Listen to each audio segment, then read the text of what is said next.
박성민 목사의 매일 큐티 묵상입니다. 사도행전 10장 1절로 16절입니다. 가이사랴에 고넬료라 하는 사람이 있으니 이달리아 부대라 하는 군대의 백부장이라. 그가 경건하여 온 집안과 더불어 하나님을 경외하며 백성을 많이 구제하고 하나님께 항상 기도하더니 하루는 제9시쯤 되어 환상 중에 밝히 보매 하나님의 사자가 들어와 이르되 고넬료야 하니 고넬료가 주목하여 보고 두려워 이르되 주여 무슨 일이니이까. 천사가 이르되 내 기도와 구제가 하나님 앞에 상달되어 기억하신 바가 되었으니 내가 지금 사람들을 요빠에 보내어 베드로라 하는 시몬을 청하라. 그는 무두장이 시몬의 집에 유숙하니 그 집은 해변에 있다 하더라. 마침 말하던 천사가 떠나매 고넬료가 집안 하인 둘과 부하 가운데 경건한 사람 하나를 불러 이 일을 다 이르고 요빠로 보내니라.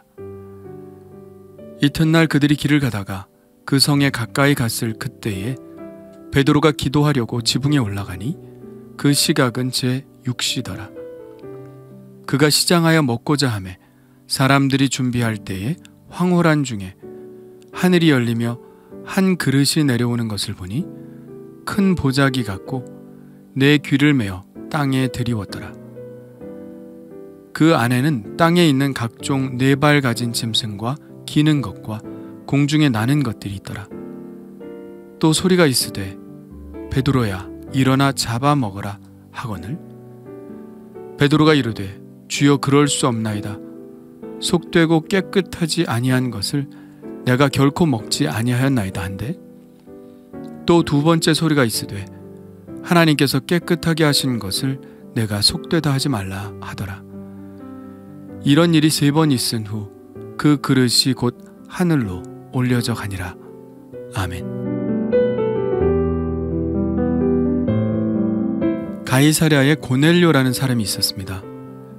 가이사랴는 본래 스트라토의 탑이라고 불리우던 작은 마을이었는데 헤롯 대왕이 이곳에 인공 항구를 건설하고 극장과 경기장 그리고 아우구스투스 황제의 신전을 짓고 황제 아우구스투스를 기념하기 위해 도시 이름을 가이사랴라고 지었습니다.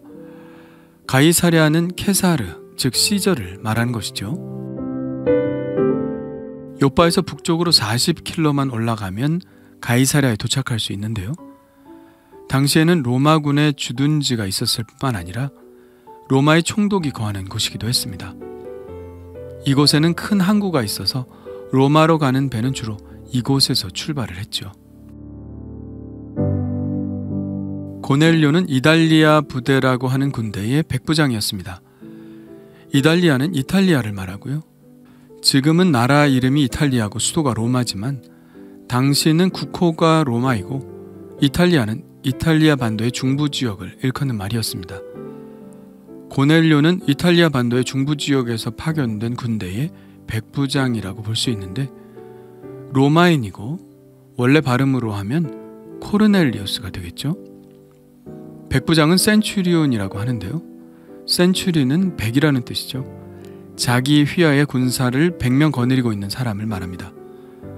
백부장은 군에서 가장 경험이 많고 전투에 있어서 핵심적인 지휘관이라고 할 수 있죠. 하나님은 백부장 고넬료를 주목하셨습니다. 그것은 그가 백부장이어서가 아니라 경건한 사람이었기 때문이죠. 경건이 무엇일까요? 위를 볼 줄 아는 게 경건입니다. 그는 아랫사람들을 많이 거느리고 있는 사람이었지만 위에 더 높은 분이 계시다는 사실을 알았습니다. 보통 사람들은 자기 지위가 좀 되고 사람들을 부릴 수 있다고 생각하면 교만해지고 아나무인해지는 경향이 있습니다. 그러나 고넬료는 그렇지 않았습니다. 그는 경건한 사람이었죠. 그는 늘 하늘을 쳐다볼 줄 아는 사람이었습니다. 그의 경건이 어떻게 드러났나요? 2절을 볼까요? 그가 경건하여 온 집안과 더불어 하나님을 경외하며. 그의 경건은 첫째 온 집안과 더불어 하나님을 경외한 것으로 드러났습니다. 사실 로마인으로서 유대인들이 믿는 하나님을 믿는다는 것은 쉬운 일이 아닙니다. 아마 그는 로마의 신들을 믿었었겠죠. 그런데 이스라엘에 와서 그들이 하나님 믿는 신앙을 보면서 그가 믿었던 신에 대해 고민을 많이 했을 겁니다. 그리고 비교를 해봤겠죠. 그러고 나서 내린 결론은 헬라나 로마의 신은 만들어진 신이고 하나님이야말로 우리를 만드신 창조주 하나님이라는 것을 깨닫게 되었습니다. 그래서 그는 지배자인 로마인이었지만 피지배 민족인 이스라엘의 하나님 여호와를 경외하게 된 것이죠. 그런데 더욱 놀라운 것은 그 자신만 믿은 것이 아니라 온 집안과 더불어 하나님을 경외했다는 데 있습니다. 혼자 믿는 것은 그렇다 치는데 온 집안이 다 유대교로 개종을 한다는 것은 쉬운 일이 아니죠. 그의 모든 가족, 식솔들까지도 다 하나님을 경외했습니다. 아마도 처음에는 고넬료의 믿음을 이상하게 생각하거나 우습게 생각했을지 모릅니다. 그러나 고넬료가 믿음 생활하는 것을 보았겠죠. 그리고 그의 달라진 삶의 태도도 보았을 겁니다. 그의 기도하는 진지한 모습을 보았겠죠. 저는 그래서 모든 가족들이 다 고넬료의 믿음을 따라갔다고 생각합니다. 종교라는 것은 마음의 심연이 변화되지 않으면 쉽게 바꿀 수 있는 것이 아닙니다. 집안 식구들은 고넬료가 하나님을 경외하는 모습을 보고 아, 주인이 믿는 하나님이 진짜 하나님이시구나 하는 것을 깨달았을 것입니다. 그리고 둘째, 고넬료의 경건은 구제를 통해 나타났습니다. 2절에 백성을 많이 구제하고 라고 되어 있죠. 구제는 경건의 매우 중요한 측면이죠. 구제는 하나님을 경외하는 것이 눈으로 볼 수 있게 나타나는 것입니다. 그러니까 하나님을 사랑한다고 하면서 이웃을 사랑하지 않으면 그 경건은 헛것이죠. 고넬료는 그러므로 진짜 경건한 사람이라고 할 수 있습니다. 그리고 또 고넬료의 경건은 무엇을 통해 나타났을까요? 예, 기도를 통해 나타났습니다. 하나님께 항상 기도하더니. 기도 안 하는 사람이 있겠습니까마는 경건한 사람은 항상 기도하는 사람입니다. 항상 기도한다는 것은 뭔가 필요할 때만, 급할 때만 기도한다는 게 아니죠. 그것을 경건이라고 이야기하지는 않습니다. 그것은 거의 본능이죠. 경건은 항상 시간을 정해놓고 늘 그 시간, 하나님과 약속한 시간에 기도하는 것입니다. 고넬료가 한가해서 그렇게 항상 기도한 것은 아니었겠죠. 얼마나 바빴을까요? 그런데도 항상 기도했습니다. 이것이 바로 경건이죠. 그런데 그가 기도하는 중에 놀라운 일이 벌어졌죠. 천사가 나타나서 이렇게 말합니다. 내 기도와 구제가 하나님 앞에 상달되어 기억하신 바가 되었으니 내가 지금 사람들을 요빠에 보내어 베드로라 하는 시몬을 청하라. 그래서 역사적인 베드로와의 만남이 이루어지죠. 왜 역사적인 만남이라고 하냐면 이 만남으로 인하여 이방인 선교의 문이 드디어 열렸기 때문입니다. 고넬료만 환상을 본 것은 아니었습니다. 베드로도 같은 시간에 환상을 보죠. 언제 보았나요? 마찬가지로 기도할 때 보았습니다. 베드로도 시간을 정해놓고 기도했습니다. 낮 12시에 지붕에 올라가 기도하는데 환상을 보게 되죠. 하늘이 열리면서 한 보자기가 내려오는데 그 안에는 각종 4발 달린 짐승과 기는 것과 나는 것이 있었습니다. 누가 보아도 그 동물들은 부정한 동물들이었습니다. 율법상으로는 먹는 것이 금지되어 있는 동물들이었죠. 그런데 하늘에서 소리가 납니다. 베드로야, 일어나 잡아먹으라. 베드로는 거부합니다. 주여, 그럴 수 없나이다. 속되고 깨끗하지 아니한 것을 내가 결코 먹지 아니하였나이다. 그러니까 두 번째 소리가 납니다. 하나님께서 깨끗하게 하신 것을 내가 속되다 하지 말라. 그런 일이 3번 있은 후에 그릇이 하늘로 올라가죠.